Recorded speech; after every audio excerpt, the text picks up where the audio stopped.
Walmart is canceling Xbox Series X Halo Infinite consoles. Forza is now Xbox Game Studios' biggest launch ever. And Xbox is also doing some really cool stuff on the accessibility front. Let's discuss. So there's this guy named Julio in my comments all the time who's always asking me to check out the Series S on the channel. My friend Matt was kind enough to lend me one for today's video, so I have it right here.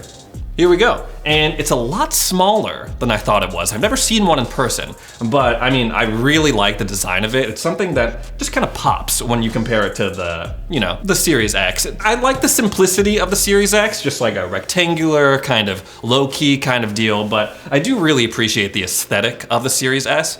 It's sort of like the Series Lite console. It's a good little machine. It's all digital, so there's no disc, and it's not gonna have as much horsepower as the Series X. It usually typically runs games at a lower resolution than the Series X would. I know a lot of people who are PlayStation players, PS5 owners, that have this just like as a supplement to their gaming to have access to all those Xbox exclusives when they come out, but it's also super affordable too. It's only $300 as listed on the official Xbox website, which is awesome. I mean, it's basically people are picking this up as just like a Game Pass machine, basically. I haven't spent a ton of time with this, but like I said, it's not as powerful as the Series X, but I can imagine this being, like I said, like a Game Pass machine. It's a great value when you pair up the low price point of $300 with your monthly subscription to Game Pass. And I could see it being really awesome for backwards compatibility games, Xbox 360 games, OG Xbox games. That's awesome too.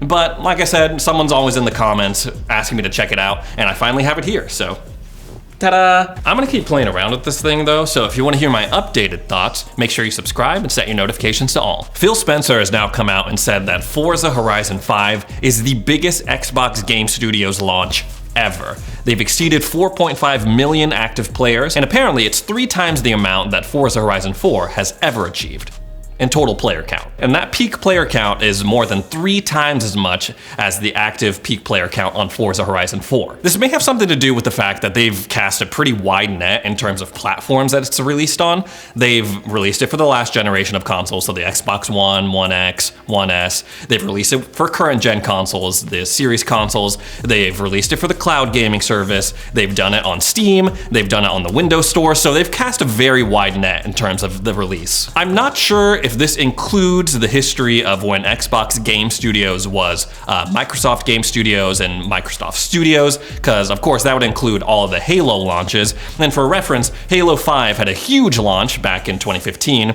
Over a week, they sold over 400 million in terms of games and hardware related to Halo 5. And that's pretty big. Now, a lot of people are gonna point to Game Pass and say, Game Pass is ruining the ability for Forza to be actually bought by people. And I'm not entirely convinced by that, because we know that in early access, Forza achieved well over 1 million players, and that's something that you can only do if you actually bought the game, either the premium edition, well, you had to buy the premium edition, but you could either use your Game Pass discount, which would bring it down to $50, or you bought it outright at $100. So we know that even though everyone knew that this game was coming to Game Pass on November 9th, people were still willing to pay for this game just for the early access and for all the other stuff that you got. No matter how you cut it, these are impressive numbers. A lot of people want this game, a lot of people are playing this game across all sorts of platforms, and the big question I think is this game leading to more Xbox sales? Is this game so good that people are saying, oh, I gotta buy an Xbox just to play Forza Horizon 5? And I'm not sure.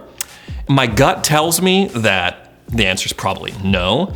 Like I said, Forza Horizon 5 was my first Forza game that I've ever played. I'm not really a racing game guy, but the main critique on Horizon 5 is that it's mostly more or less the same as Horizon 4, but just in a different setting, bigger and better. And I think it's gonna take a lot more than that to get people to be like, oh, I wanna buy an Xbox to play this. The next question for me is, does Microsoft actually care if they're moving Xbox Series consoles and hardware? I'm not entirely sure. I say that because they made this game playable to people who don't even have Xboxes. Like I said, you can play it on PC.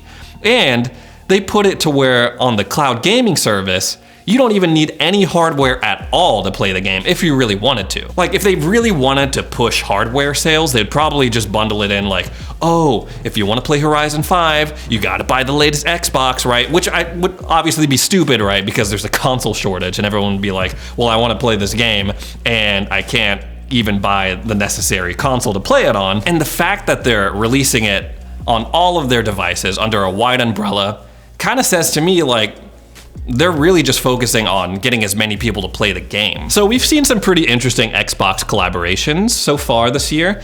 On this channel, we've covered the Xbox Adidas collaboration. We've covered the Rockstar Halo Infinite collaboration. There's also a Halo Pop-Tart collaboration I'm pretty sure going on right now. There's also a Dr. Squatch soap and Halo collaboration going on right now.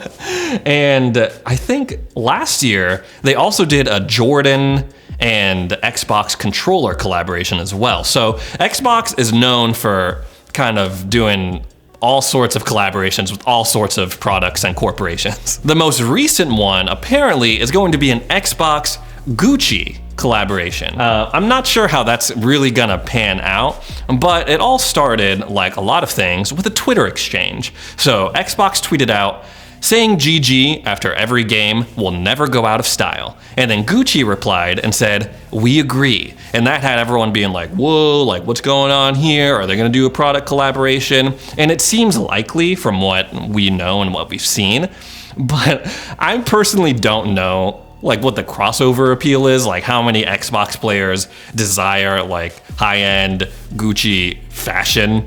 I don't know, but this is not the first time we've seen something like this. There was a time during the Final Fantasy 13 era where Final Fantasy teamed up with Louis Vuitton for a product collaboration. And that, I thought that was pretty absurd. But we all know that the best collaboration Xbox has ever done was with Burger King. That's right, all those 360 games that came out that featured the King as the main character as you did all sorts of crazy stuff. That was the best one. The Xbox mini fridge is turning out to be like the hot ticket item right now. And I don't know if it's because of the scarcity issues, but I feel like I've never wanted something so useless as badly as I do right now with this stupid fridge. So if you're not caught up with the Xbox mini fridge saga, it all started on Twitter in a brand battle between Xbox and Skittles. Xbox won, and they said, okay, because we won, we're gonna make the Xbox mini fridge. It's gonna come out in December, but pre-orders are gonna come out in October. First of all, they went instantly within like a couple seconds, maybe. And I've seen them being scalped and resold for as much as $1,000. It's become madness. Right now in the US, it's only available at Target for pre-orders. And of course, they're all sold out. But if you live in the UK, you have a second chance to pre-order the Xbox mini fridge before it officially releases in December. UK retailer Game has the Xbox mini fridge as restock imminent. You'll be able to go through their website and place their pre-order, and they also have a queuing system to hopefully fight those scalpers, and they're limiting one per customer. But the thing is, those pre-orders won't ship out until January of 2022, so you're gonna have to wait a little bit, even if you are successful in placing the pre-order. If you are like me and you really want one, do not worry. Microsoft has come out and said they are going to have a lot more pre-order events before December, and they're going to ramp up production well into 2022. At this point, I could really just buy like a regular mini fridge, but the fact that it's like an Xbox, I'm working on like my own home personal setup right now, like getting a new monitor, getting a like cool like L-shaped desk. So this would just be sick if I had like, as an Xbox YouTuber, if I had like an Xbox mini fridge. I don't know. If you have a pre-order for the Halo Infinite Special Edition Series X and you ordered it through Walmart, you might want to double check if it's still on, because people are reporting on Twitter that their Walmart is just straight up canceling orders. They're canceling their pre-orders for the Special Edition Series X weeks after they place the order. Like, people are saying like, I pre-ordered mine successfully 19 days ago, and I'm just getting an alert for saying that Walmart is canceling my order. What do I do? And this is a tale as old as time, I swear.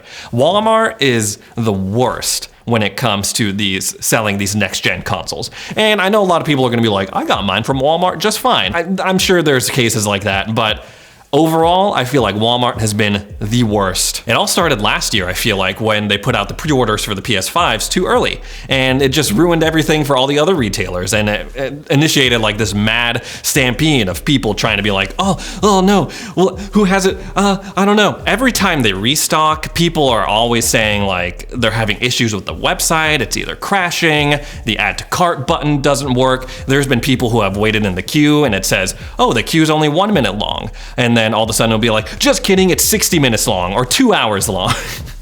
And there's even been some people who say that they wait through the queue and they still can't even buy it. There's still some sort of issue with the website. Even people who have paid for Walmart Plus are saying that I pay for Walmart freaking Plus and I still can't get one of these consoles. So imagine paying however much it is for Walmart Plus, I think it's $100 extra just to get one of these consoles and you still can't get it. There's even been rumors that Walmart has been hoarding next-gen consoles even while their orders remain unfulfilled. So people have ordered successfully, even if you've done it through the Walmart website, successfully placed the order. Some people are like, yep, still haven't got mine, still waiting for mine to ship from Walmart. So no matter what, this is like not a good look. And like I said, I've said it on the channel before, Walmart is the worst retailer when it comes to selling these consoles.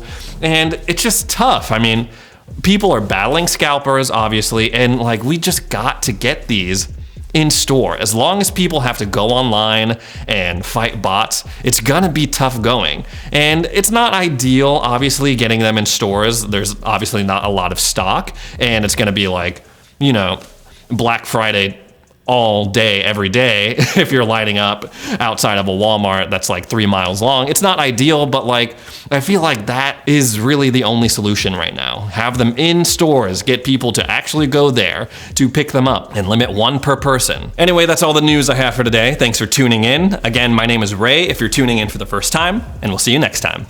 I said time a lot during those past 30 seconds.